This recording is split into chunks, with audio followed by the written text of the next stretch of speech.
Hello guys, assalamu alaikum and welcome to Revise Pathology. Guys, today we are going to discuss on the topic of congenital heart diseases. Okay, so the first congenital heart disease that we are going to discuss is about VSD. That means ventricular septal defect.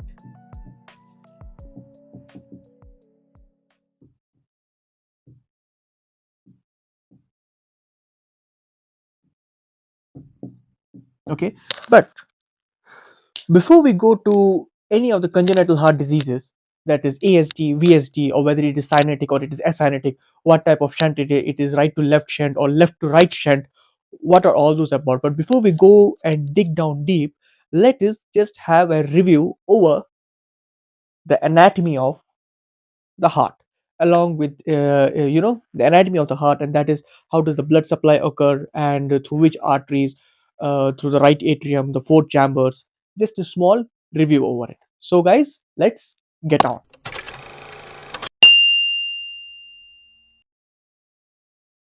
So guys, let's discuss about the anatomy and about the blood supply, how the blood gets supplied into the to the various parts of the body. Okay, it's just a overview, okay, for you guys, so that you will be able to easily understand the VSD, ASD, and all the other shunts. Okay, so let's begin. So first of all, we all know that the heart it's made up of four chambers: the right atrium, the left atrium, the right ventricle, and the left ventricle. Okay, it might be a bit haphazard. I'm sorry, it's just a rough diagram for you guys to understand. And I don't have a large board, so excuse me for that. Wait a second. Okay. थोड़ा सा clearly and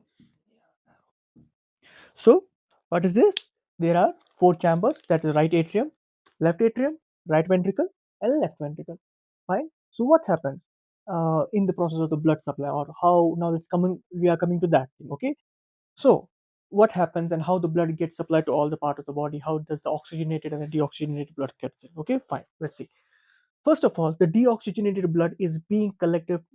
That travels from all, being collected from all the parts of the body, enters into the right atrium through superior vena cava and inferior vena cava.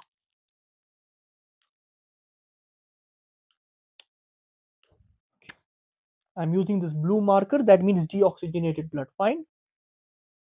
That is through superior vena cava and inferior vena cava. All deoxygenated blood are being carried that are being carried from the body are collected into the right atrium. Okay, they're collected into right atrium.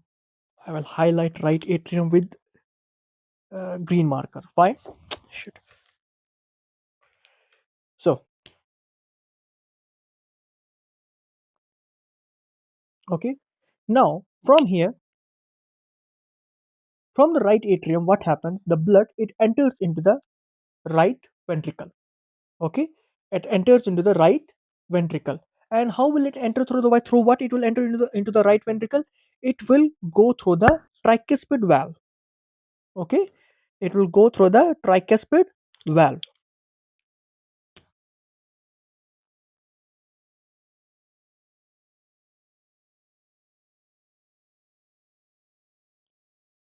Tricuspid valve into the right ventricle. Now from here, all the deoxygenated blood is being collected into the right ventricle. First, where it was collected? It was collected into the right atrium. Now it's being collected into the right ventricle. Now from here, all this deoxygenated blood will go to the lungs through pulmonary artery. Okay, and how will be the entry of the pulmonary artery? Through pulmonary valve. The pulmonary valve will push the deoxygenated blood to the pulmonary valve will push the blood through pulmonary artery to the lungs. So all the deoxygenated blood is being going to the lungs through pulmonary artery to get oxygenated. Fine. Now all the oxygenated blood, now the oxygenation happens, and all this oxygenated blood are collected or is collected into the left atrium through pulmonary veins. Okay, all this oxygenated blood travels through pulmonary veins into the left atrium. Next, once the oxygenated blood is being collected into the left atrium, it goes straightway towards, okay, it goes straightway, here is written, okay, it goes straightway to the left ventricle through mitral valve.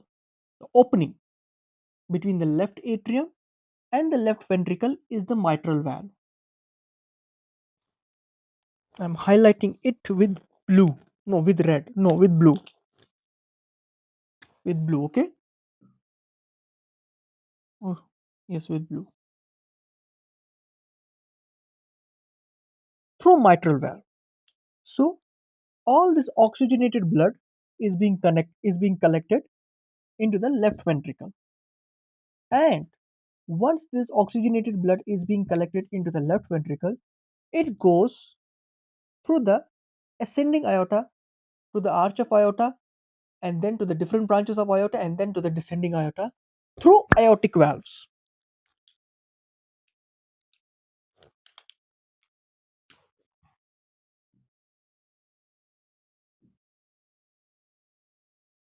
And that is how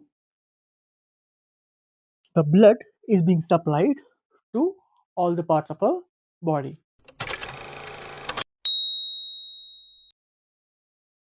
So guys, as we have discussed about the anatomy of the heart, now let's understand what does shunts mean. Shunts is one of the congenital heart disease, or you can say it as a congenital anomaly in the heart. Okay, so what is a shunt basically? Shunt is nothing but it's a hole or a passage. Okay, hole or a passage that, passage that that moves or allows the movement of a fluid from one part of the body to another. Okay, what does it do? It allows the movement of the fluid from one part of the body to another. Now, based on these shunts, there are two types of sets. So we are shunts, so we are going to discuss first of all about left to right shunt. Okay, we are going to discuss about what? Left to right shunt. Let me repeat it again. What is shunt? It is nothing but a hole or a small passage that moves or allows the movement of the fluid from one part of the body to another. Next, the first shunt that we are going to discuss about is left to right shunt. Okay, so the left to right shunt, it is also called as acyanotic or late cyanotic group. Okay, what is it called as? Acyanotic or late cyanotic group of diseases. Fine, and now we are going to discuss about the features.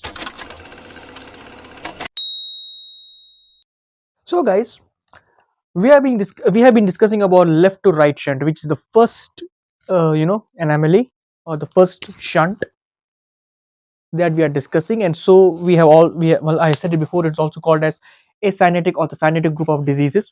Now let's come towards the features of left to right shunt. What happens once left to right shunt occurs? Fine. Next, the first feature is there is being a volume overload. Where is being the volume overload? On the right side of the heart. Okay, so what is there? A volume overload on the right hand side of the heart. Okay, this is the first point, this is the first feature. Next, due to which what will happen? There will be pulmonary hypertension and right ventricular hypertrophy. So what will happen due to the overload? There will be pulmonary hypertension and right ventricular hypertrophy. Okay, next, third and the last feature is in the later stages. Okay, we will find that on the right hand side the pressure is more or higher than the left hand side, so due to which late cyanotic disease will occur. Okay, so what will be there? In the later stage the pressure on the right hand side is more than on the left hand side, that is creating a late cyanotic disease. Okay, I'm repeating it once again, all the features, all the three features. So the first feature is there will be a volume overload on the right side of the heart.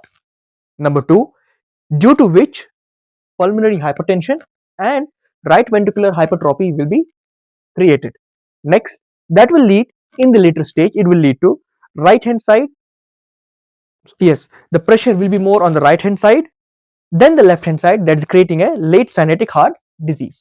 Now, let us see what are the type or what are the diseases that comes under the left to right shunt.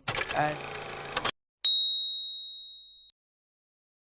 So guys, we are here going to discuss the three diseases that comes, or the three the pathologies that comes under left to right shunt, okay, of a congenital heart disease. The first one is VSD, that is ventricular septal defect.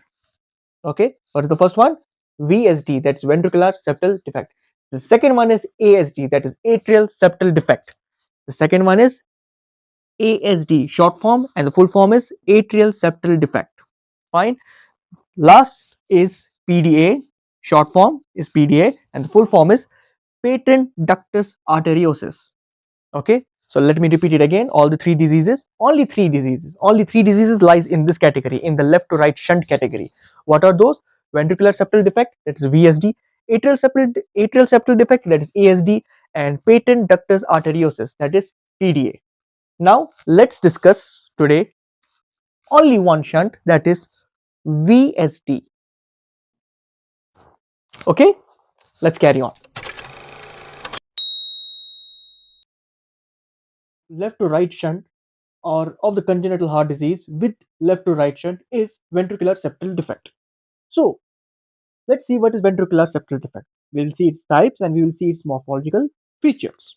Now, first of all, ventricular septal defect comes under the category of left to right shunt. It comes under the category of left to right shunt. Fine. That means the blood will flow from left to right hand side of the heart. Okay. Next, it is one of the most commonest anomaly. Okay. Most commonest congenital anomaly. Fine. And it comprises of 30% of all the congenital anomalies, cardiac congenital anomalies, or common congenital anomaly. Okay. So what is it? Let's repeat it once again. Only 3 points. First, it's left to right shunt. Ventricular septal defect is a left to right shunt, and it is the most common congenital anomaly.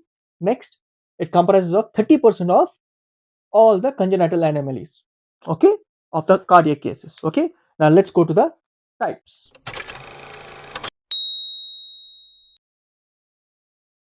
So, guys, coming on the types is depending upon the location of the defects. Okay,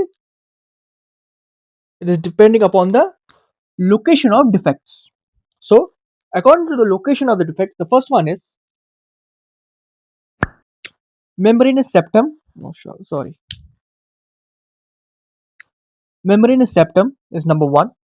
Subpulmononic and subaortic. Okay. So what are those? Membranous septum, subpulmononic, and subaortic. Fine. These are the three types of VSD. Okay. Now let's come towards the morphological features. So guys, coming to the morphological features. So the morphological features are as follows. It will have three morphological features. First one, the left to right shunt will occur at ventricular level. So what will be there? The shunt that will occur will be at ventricular level. And what shunt will be? From which to which side it is? It is left to right shunt. So repeating it once again, the left to right shunt will occur at ventricular level. Second, there will be an increased pulmonary flow. There will be an increased pulmonary flow. Next, increased volume on the left side of the heart. So there will be an increased volume on the left side of the heart. In the previous, just few moments ago, I even mentioned that the left side, the pressure will be more as compared to the right hand side. Okay, so that's why, and this is also one of the reasons why the pressure will be more, is because the volume, there will be an increased volume in the left hand side.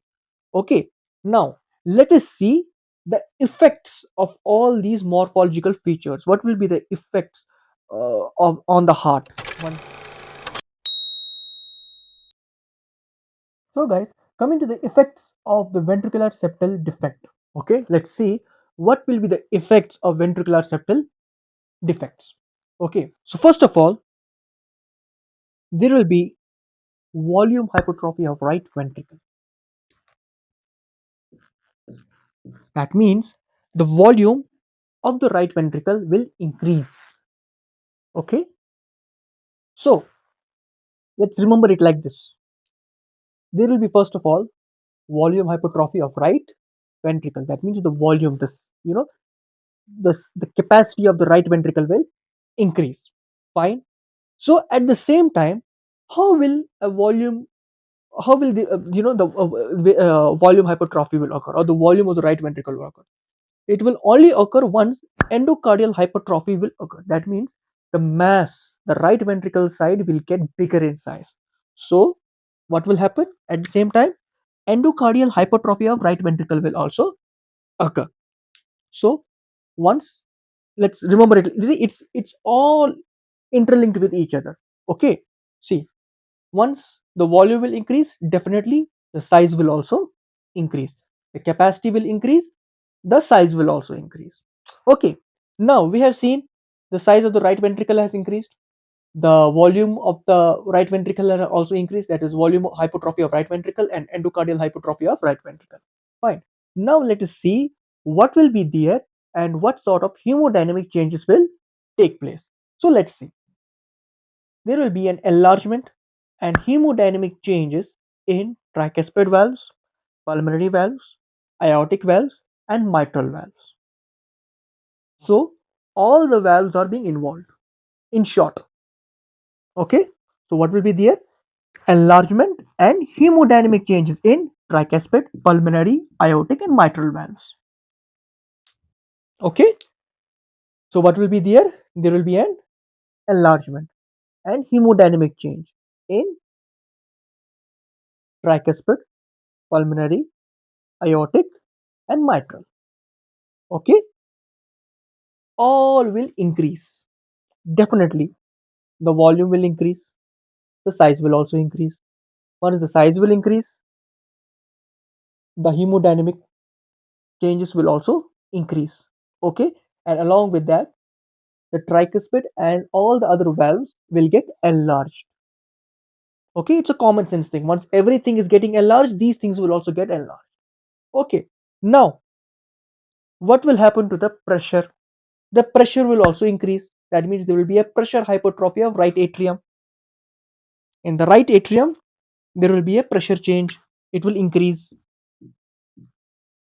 Okay, so what is there will be a pressure hypertrophy in right atrium.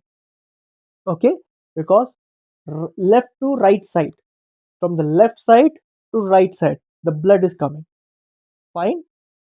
Next, and then there will be a volume hypertrophy even in the left atrium and the left ventricle as well.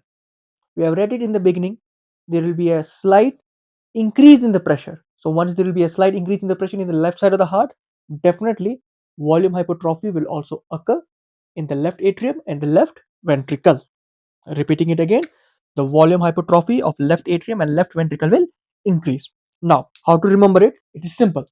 First, the volume will increase. Now, once the volume will increase, the size will increase.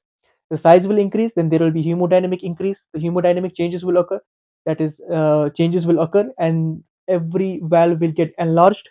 The tricuspid, pulmonary, aortic, and the mitral valve, all of the size will enlarge. All the valve size will be enlarged. Fine. Next, the pressure will be also increased, but where? In the right atrium. And next, volume hypertrophy will also occur in the left atrium and the left ventricle. Fine. So repeating all the points once again. So volume hypertrophy of right ventricle, enlargement and hemodynamic changes in the tricuspid, pulmonary, aortic, and mitral valves. Next, endocardial hypertrophy will also occur in the in the ventricle, in the right ventricle. Next, pressure hypertrophy of right atrium will increase, and volume hypertrophy of left atrium and left ventricle will also occur. That's all for today, guys. Hope so you are liking my videos. Please subscribe to my videos. And guys, it's a humble request. Please, in the last video on endocarditis, a very good response. I have got a very good response over it. But I have seen that more than 90% of the people haven't subscribed to my video. So it's a humble request to please subscribe to my video, share my videos, and comment on them. Okay, guys. And till then, stay healthy, stay happy, and all the best for you guys. And Assalamu alaikum.